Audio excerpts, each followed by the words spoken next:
This week, something changed that every senior on Social Security needs to hear about, right now. The Social Security Administration has just made a nationwide rule change that could affect how you receive your benefits.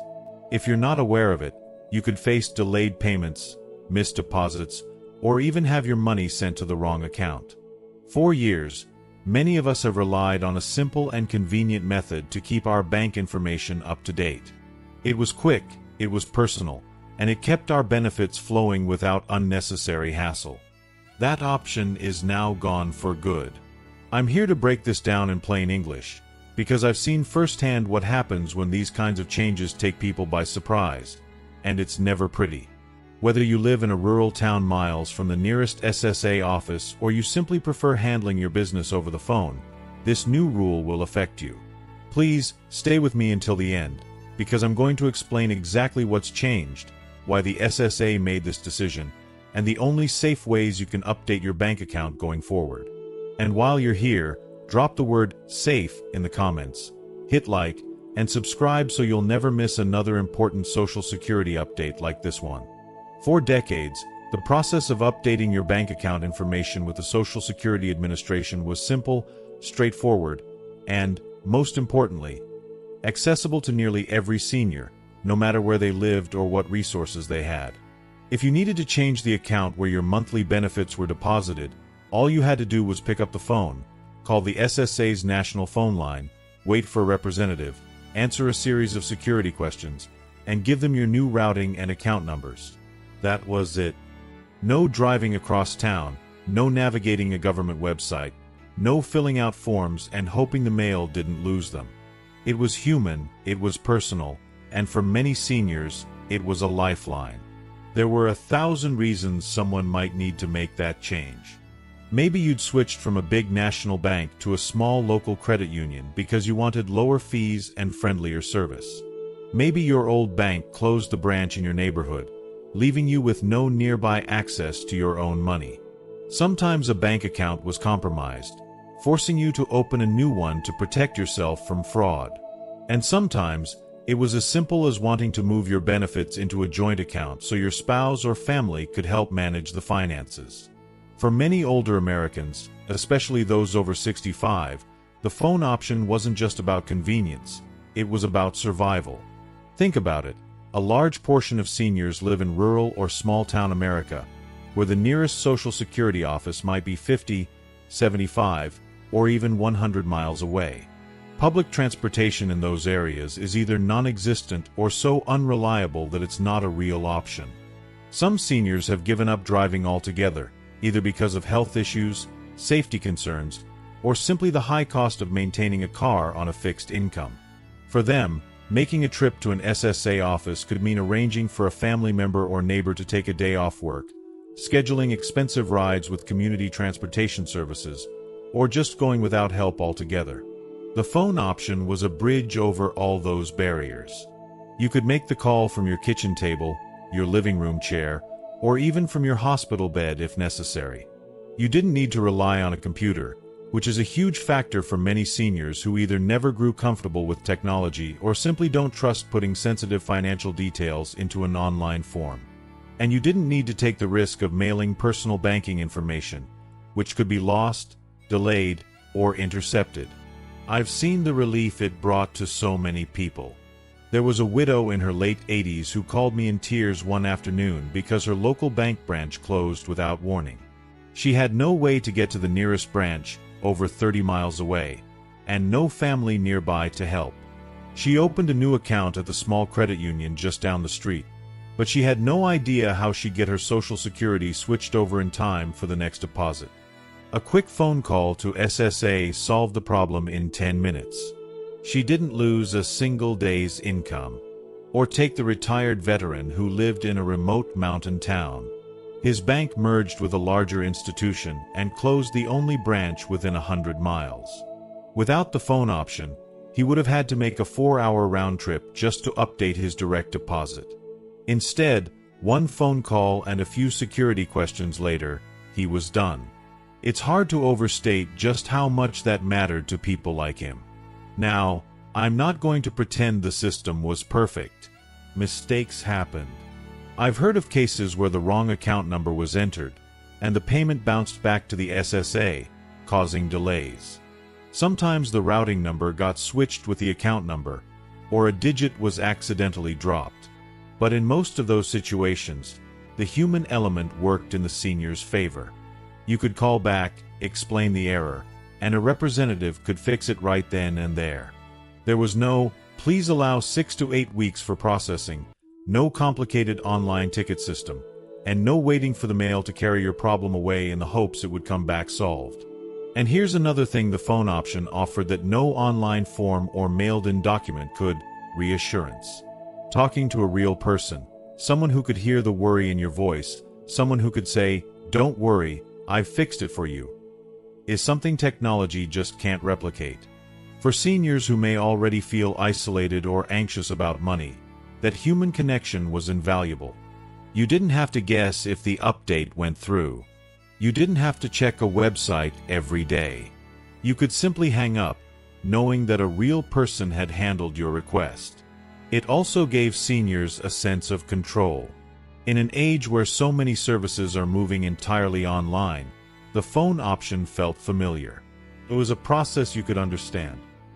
You call, you talk, you explain, you get help. No passwords to remember, no security codes texted to a cell phone you might not even own, no navigating confusing web menus.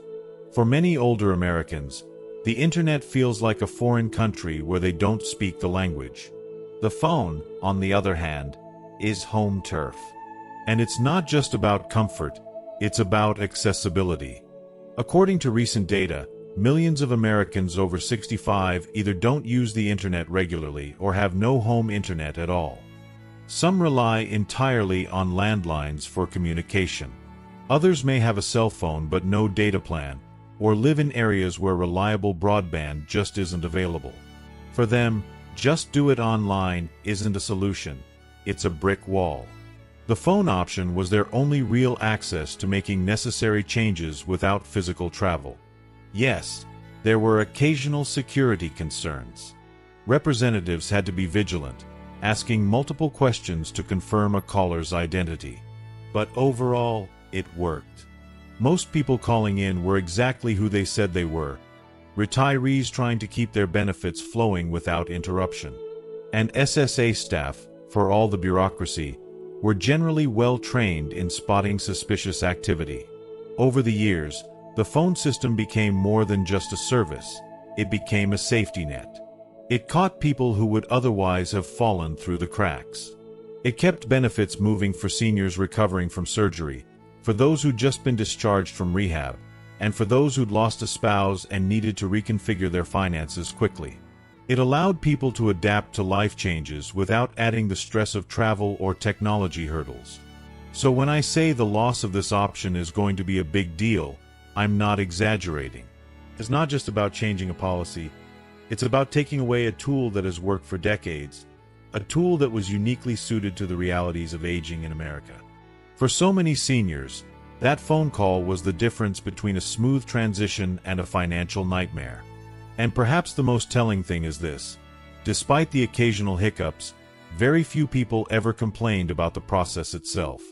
They might have complained about the hold times. Sure, no one likes waiting 30 minutes to talk to someone. But once they got through, the vast majority got their problem solved quickly and with minimal stress. That's not something you can say about many other government services. In short, the old rule wasn't just a bureaucratic procedure. It was a practical, compassionate system that understood the needs of seniors. It recognized that aging often comes with mobility issues, health challenges, and a gap in technology skills. It offered a solution that fit into people's real lives, not just into a policy manual. And for countless Americans, it quietly kept their financial lifeline steady, month after month, year after year. The change came quietly, without much fanfare, but for millions of seniors, it will have a very loud impact. The Social Security Administration has officially ended the ability to change your direct deposit bank account information over the phone. That's right. What used to be one of the simplest, most accessible ways to update your payment details is no longer an option. You can call SSA for many other reasons. But if you're hoping to tell a representative your new routing and account numbers so your monthly benefits go into a different account, they will now have to tell you no. It doesn't matter if you've been receiving Social Security for 30 years without a single hiccup. It doesn't matter if you've verified your identity over the phone dozens of times before.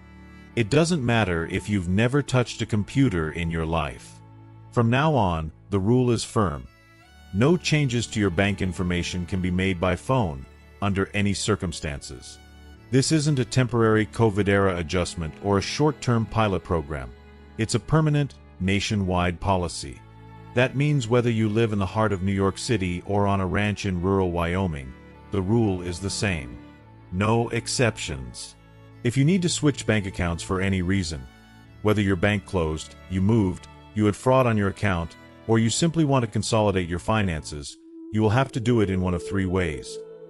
In person at a Social Security office, through the SSA's official My Social Security online account system, or by filling out a paper form and sending it through the U.S. mail. Those are the only options left. If you are still watching this video and find these lessons useful, please comment 1 below to let me know that you are still here with me. I've spoken to people who were shocked to hear this. One gentleman from Ohio told me he found out the hard way when he called to update his bank after switching to a credit union. The representative politely explained the new rule, and he thought there must be some mistake. He'd been using the phone method for years without any trouble. But no, the rep was firm. Policy had changed, and even though his identity was verified and his record spotless, they couldn't do it over the phone. He hung up frustrated and more than a little worried, knowing he'd have to drive nearly an hour to the nearest SSA office or figure out how to navigate an online system he'd never used. This is where the no exceptions part hits home.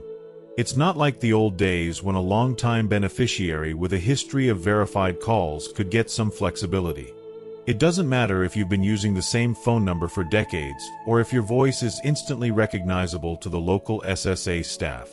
The rule doesn't bend for anyone, and there's no special permission you can get by asking a supervisor. The representatives on the phone can't override it even if they want to. The system simply won't allow them to make the change for you anymore. The SSA has said this is a security measure designed to prevent fraud. Over the last few years, phone scams targeting seniors have become more sophisticated, and in some cases, criminals posing as SSA employees have convinced people to reveal their banking details or tricked real SSA representatives into redirecting payments to fraudulent accounts.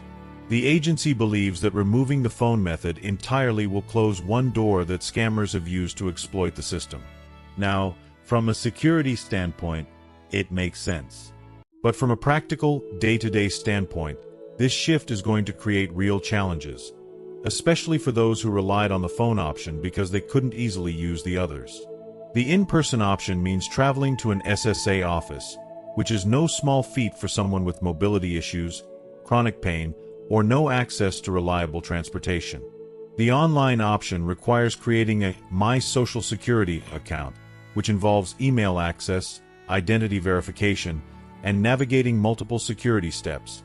Things that can be overwhelming if you're not comfortable with technology. And the mail option, while straightforward, comes with its risks. Lost forms, delays, and the worry of sending sensitive banking information through the postal service. One story that stands out to me came from a woman in Florida.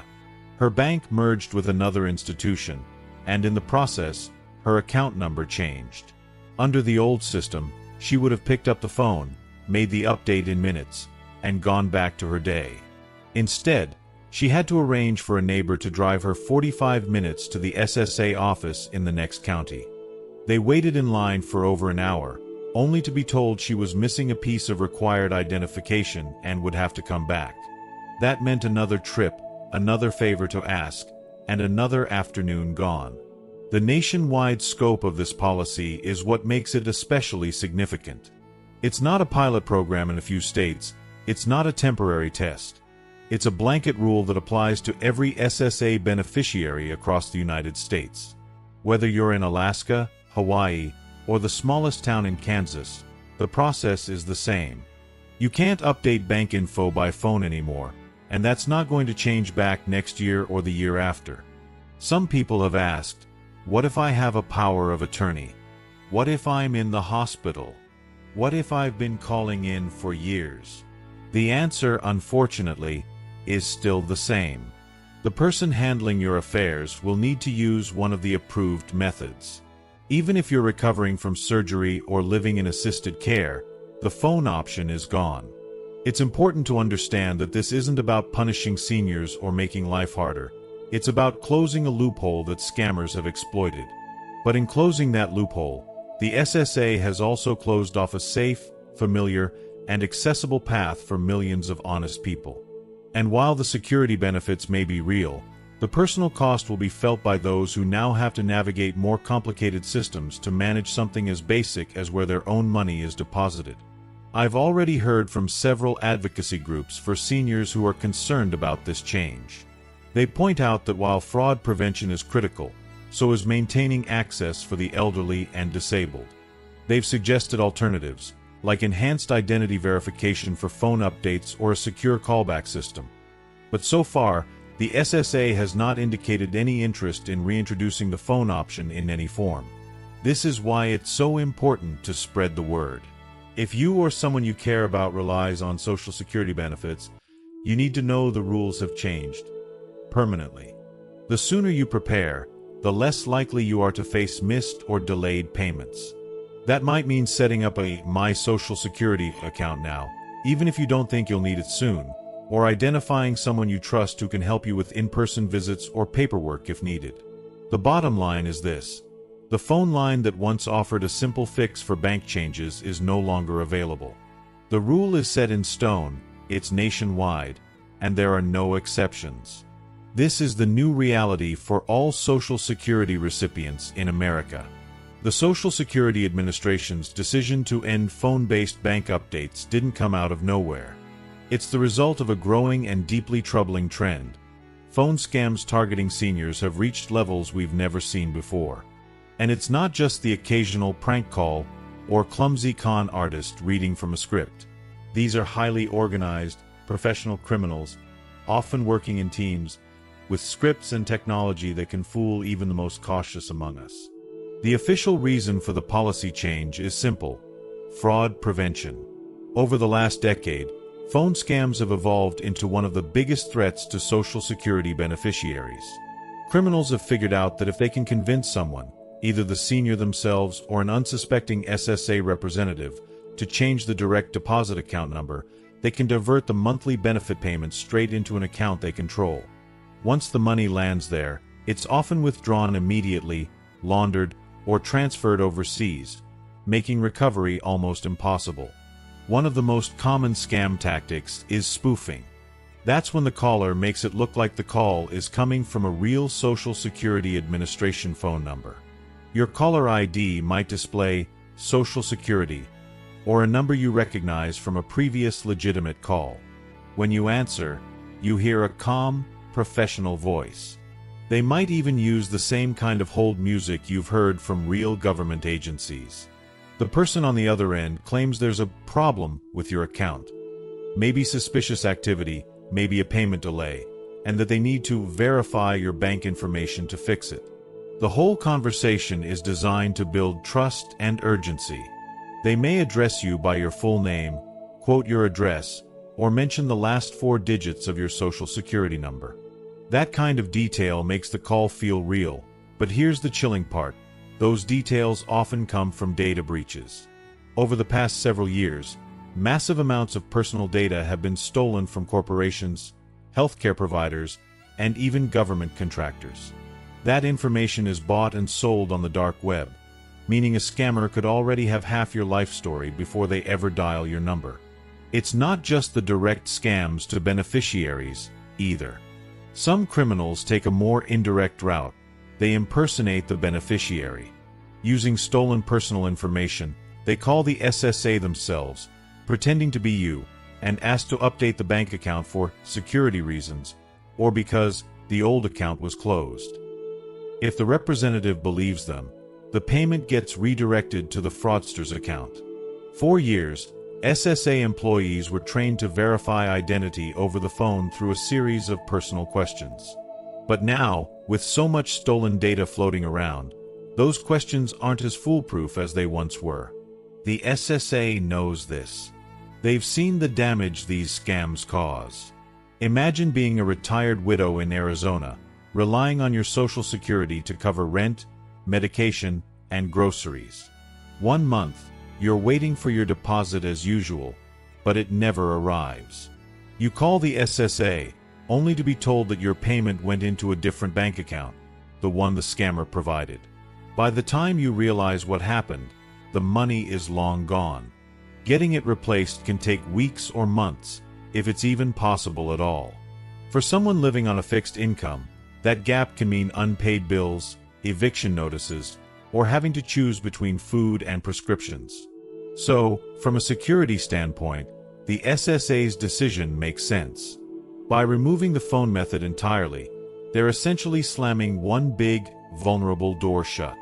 Even if a scammer manages to gather every piece of your personal information, they can't simply call up and change where your money goes. In theory, that cuts off a significant fraud channel. But here's where the trade-off problem comes in. Closing that door also means locking out a lot of honest, law-abiding beneficiaries who found the phone method to be their only realistic option. Many seniors don't use computers, don't have smartphones, or live in areas with poor internet access. Others have health or mobility issues that make traveling to a Social Security office a genuine hardship. And mailing forms? That means dealing with the postal delays we've all seen in recent years, not to mention the risk of sending sensitive bank details through the mail. It's a classic security dilemma. You can make a system more secure, but often at the cost of convenience, or in this case, accessibility. The SSA has chosen to prioritize security, which will certainly help prevent some scams. But at the same time, they've created a new layer of difficulty for the very people the system is supposed to serve. I spoke to a retired schoolteacher from Kansas who summed it up perfectly. She said, "I understand why they're doing it, but it feels like they're punishing the wrong people. The crooks will just find another way, and the rest of us are left jumping through hoops." That sentiment is echoed in senior communities all over the country. Yes, fraud prevention is vital. Yes, the phone method had vulnerabilities. But for many, the benefits outweighed the risks, especially when alternative options are harder, slower, or simply out of reach. And the sad truth is, scammers are endlessly creative. Take away one tactic, and they'll adapt. We've already seen cases where, instead of calling SSA directly, criminals now target beneficiaries with fake online account notices, tricking them into logging into a fraudulent site and entering their credentials. In other cases, they send official-looking letters, real paper mail, warning of account suspensions, unless the recipient calls a number controlled by the scammer. The SSA's new rule will stop a specific kind of fraud, yes. But it won't stop fraud entirely. It's like patching one hole in the roof while ignoring the others. It's still a good idea, but the rain can find new ways in. Still, there's no denying that the threat was real and urgent. The phone system's weakness had been exploited too many times, and the damage to both individuals and the agency's reputation was growing. For the SSA, the decision was probably less about choosing between perfect and imperfect, and more about choosing between bad and worse. In their view, the inconvenience caused to legitimate beneficiaries is the lesser evil compared to the financial and emotional devastation of having your benefits stolen. For seniors, the takeaway is clear. The landscape has changed, and the responsibility for protecting your benefits now includes learning the new rules and adapting to them. That might mean biting the bullet and setting up an online account, even if you've sworn off the internet for years. It might mean coordinating with a trusted family member or friend to help with in-person visits. And it means being more aware than ever of the tricks scammers use. Because if there's one thing history has shown us, it's that scam artists are like weeds. You pull them up in one place, and they pop up somewhere else. The SSA has pulled one weed by ending phone updates, but the garden still needs constant tending. The best protection will always be a combination of strong security policies and informed, vigilant beneficiaries who know how to spot a con before it takes root. When the Social Security Administration announced the change, the first wave of reaction came from people trying to understand why. But once the dust settled, the reality began to sink in. This wasn't just a minor inconvenience. For many seniors, it was going to change the way they handled one of the most important parts of their financial life.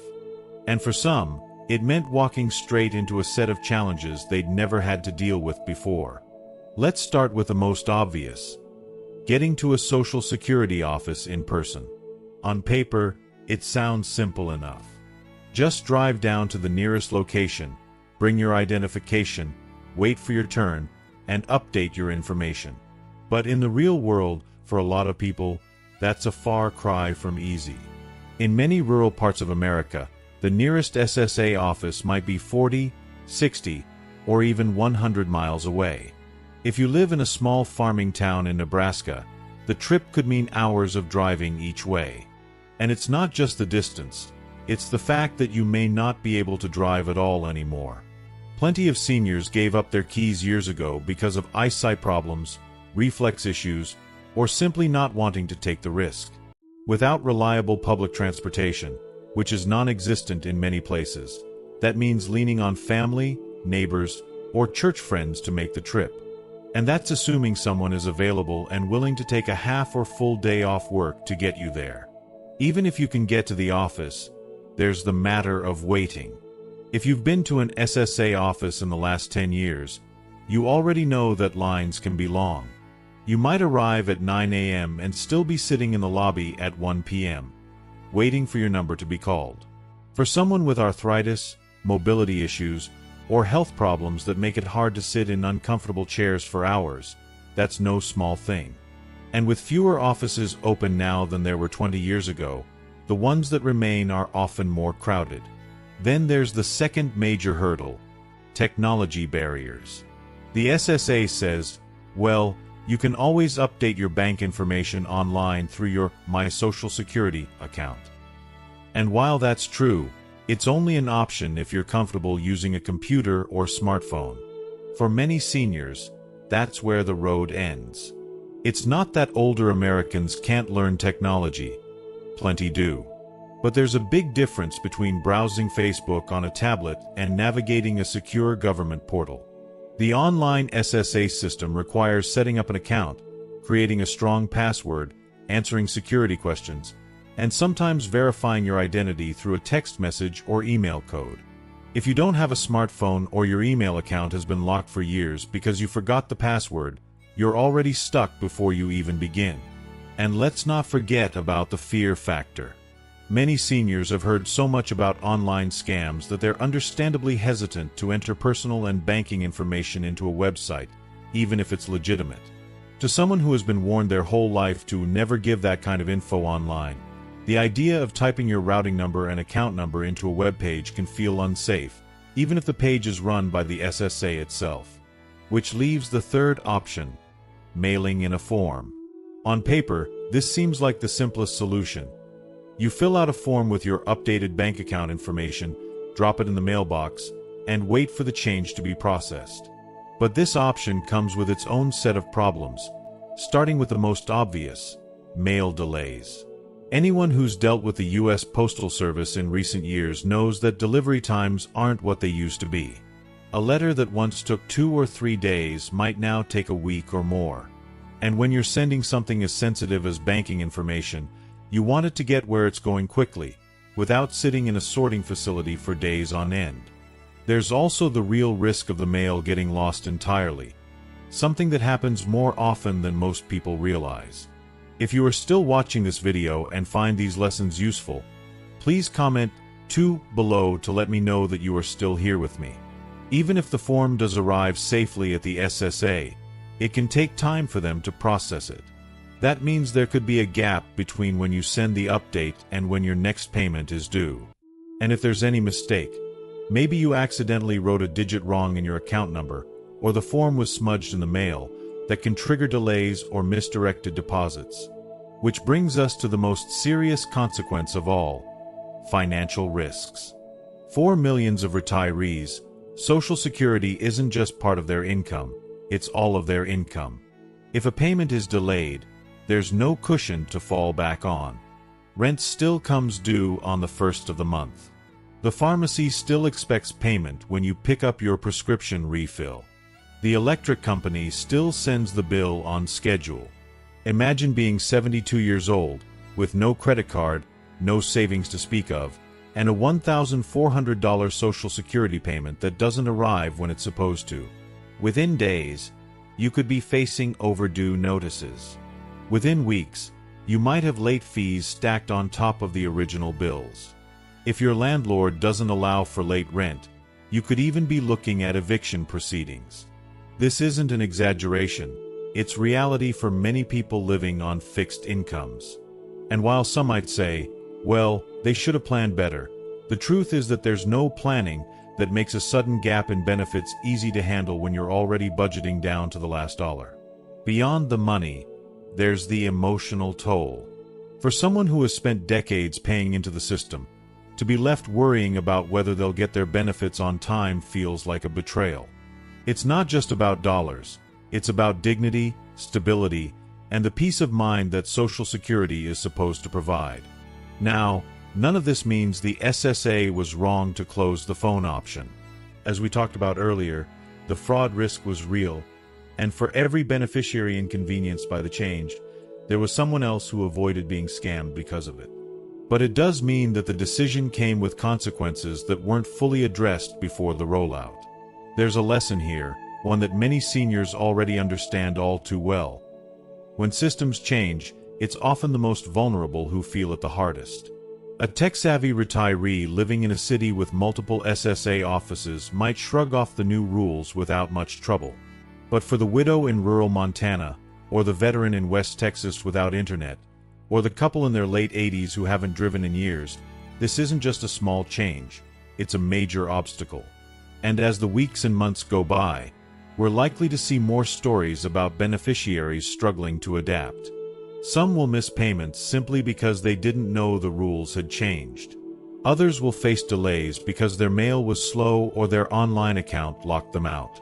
And unfortunately, some may still fall victim to scams, just of a different variety, because criminals will continue to adapt. The SSA's challenge now is to find ways to support those who've been unintentionally left behind. That might mean adding mobile outreach teams to rural areas, simplifying the online process, or partnering with local community centers and libraries to provide hands-on help. Without those kinds of measures, the new policy could end up creating as many hardships as it prevents. For now, though, seniors across America are adjusting the best they can, leaning on family, neighbors, and community groups, trying to navigate the new landscape. The change is here, it's permanent, and it's nationwide. The question that remains is whether the protections it provides will outweigh the burdens it creates for those who can least afford them. When the dust finally settled around the new Social Security rule, one thing became crystal clear. There are now only 3 ways, 3 and no more, to update your bank account information for your Social Security direct deposit. No shortcuts, no exceptions, no, just this once, over the phone. And while the list is short, each method comes with its own set of realities that every beneficiary needs to understand before they make a move. Let's start with the most traditional option, going to your local Social Security office in person. On paper, this is straightforward. You walk into the office, bring proof of who you are, like your driver's license, passport, or state-issued ID. Tell them you need to update your direct deposit information, and a representative makes the change right there in front of you. Done and dusted. But the reality is rarely that tidy. The first challenge? Simply getting to the office. Many seniors live in areas where the nearest SSA branch is miles away, sometimes more than 100. If you live in a small mountain town in Colorado or a farming community in Kansas, that's not just a quick errand. It's a day trip. And transportation isn't the only hurdle. Once you arrive, you might find yourself in a room filled with dozens of others waiting for their number to be called. You may have to sit for hours, And if you've got arthritis or trouble standing for long periods, the wait can be exhausting. Some offices have improved their appointment systems, letting you schedule a time in advance, but those slots can be booked out weeks ahead. For someone whose direct deposit is already disrupted, that's a long wait to get things fixed. Still, there's one undeniable advantage to the in-person method: certainty. When you hand your documents to a human being, watch them type the change into the system, and walk out with a confirmation slip, you can breathe a little easier. There's no, "Did my form get lost in the mail?" or "Did I type the account number wrong online?" You know the job was done then and there. For many seniors, that peace of mind is worth the trouble. The second method is using your My Social Security account online. This is the fastest route for anyone comfortable navigating the digital world. Once you've logged in, you can click to update your direct deposit information in minutes, without leaving your recliner or putting on a coat. No gas money, no long drive, no waiting room. Of course, the key phrase here is, if you're comfortable navigating the digital world. Creating a My Social Security account isn't like signing up for a newsletter. You have to go through an identity verification process that can involve answering security questions, entering verification codes sent to your phone or email, and sometimes even uploading copies of ID documents. And then there's the matter of remembering your username and password. If you're someone who writes down your passwords in a little notebook, that might work just fine, as long as you can find the notebook when you need it. If you're someone who relies on your computer to remember your login details, one accidental browser update can leave you locked out. The SSA has done a decent job making the online portal more senior-friendly over the years, but it's still intimidating for people who've spent most of their lives doing things in person.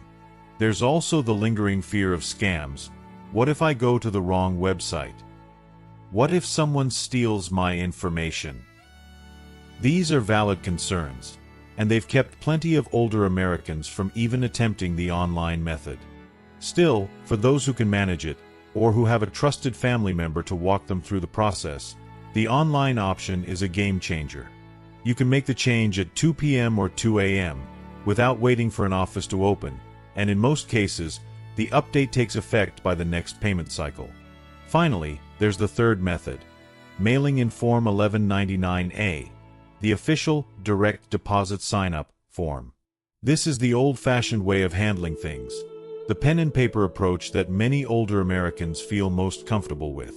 You can download the form from the SSA's website, pick one up from a bank or SSA office, or request that one be mailed to you. Once you have the form, you'll fill in your details, your bank's routing number, your account number, and the type of account, checking or savings. You'll also need a signature, and in many cases, your bank will have to fill in and verify part of the form before it's sent. That means a trip to the bank, though for some, that's easier than a trip to the SSA office. After you've filled everything out, you send it to the Social Security Administration via the U.S. Postal Service. And here's where the potential hiccups begin. Mail service is not as reliable as it once was. A form can take a week to arrive, longer if there's a holiday or a weather delay. If the envelope gets lost or delayed, the update doesn't happen. And if there's even a small mistake on the form, a missing signature, a transposed digit in your account number, the SSA will reject it and send it back, starting the clock all over again. Still, for many people, this is the most comfortable option. It doesn't require driving long distances or dealing with a website. You can fill it out at your kitchen table, pop it in the mailbox, and trust the process. It's not the fastest method, but it's familiar, and for some seniors, familiar is more important than fast. Each of these three methods, in-person visits, online updates, and mailing Form 1199A, has its advantages and drawbacks. Which one is best depends entirely on your situation. If you live close to an SSA office and value in-person confirmation, that's probably your best bet. If you're tech-savvy and confident in navigating online systems, the My Social Security portal will save you time. And if you prefer pen and paper and have a little patience for the mail, the form will get the job done. What's important now is that every Social Security recipient knows these are the only 3 paths forward. The phone option is gone. You can't call your local office and ask them to change your bank information anymore. No matter how many years you've been getting benefits, no matter how many times you've confirmed your identity, the system won't make exceptions. For those who haven't yet made the switch to one of these methods, it's better to be proactive. Don't wait until your bank closes an account or you open a new one to find yourself scrambling. Update your information ahead of time if you know a change is coming. If you're planning to move your direct deposit to a new bank, pick your method and get it done well before your next payment is due. If you are still watching this video and find these lessons useful, please comment 3 below to let me know that you are still here with me. In the end, the SSA's new rules may streamline operations and reduce fraud, but they also place a greater responsibility on beneficiaries to manage their updates. Knowing the 3 available methods, understanding the pros and cons of each, and preparing ahead can make the difference between a smooth transition and a stressful, costly delay. And perhaps that's the real takeaway from all of this. In today's system, the people who stay informed, plan, and choose the right method for their circumstances are the ones who keep their benefits flowing without interruption. For seniors living on a fixed income, that continuity isn't just a convenience, it's a necessity. As we wrap up, I want you to think of this not as a one-time announcement, but as a shift in how you manage one of your most important lifelines, your Social Security benefits. The changes aren't complicated once you understand them, but the key is preparation. If you haven't already, take the time to set up your My Social Security account, even if you don't plan to use it right away. Know where your nearest SSA office is, keep the right forms handy, and decide now which method you'll use if your bank account ever changes. A little planning today can save you a world of stress tomorrow. It's also worth making sure your family is in the loop. Whether it's your spouse, your adult children, or a trusted friend, let someone close to you know about these new rules. That way, if anything happens, an account closure, a new bank, or a sudden move, they'll understand exactly how to help you make the switch without delay. And remember, no matter what happens, never give your banking details over the phone to anyone claiming to be from Social Security. The SSA will not call you to ask for that information. If you get a call like that, hang up immediately. Protecting your personal information is just as important as receiving your check on time. If you found this helpful, don't keep it to yourself. Share it with friends, neighbors, and anyone you know who relies on Social Security. And before you go, tap the like button, subscribe to this channel, and turn on notifications so you'll always get the latest updates. Staying informed is the best way to protect what you've earned, and we're here to make sure you never miss a thing.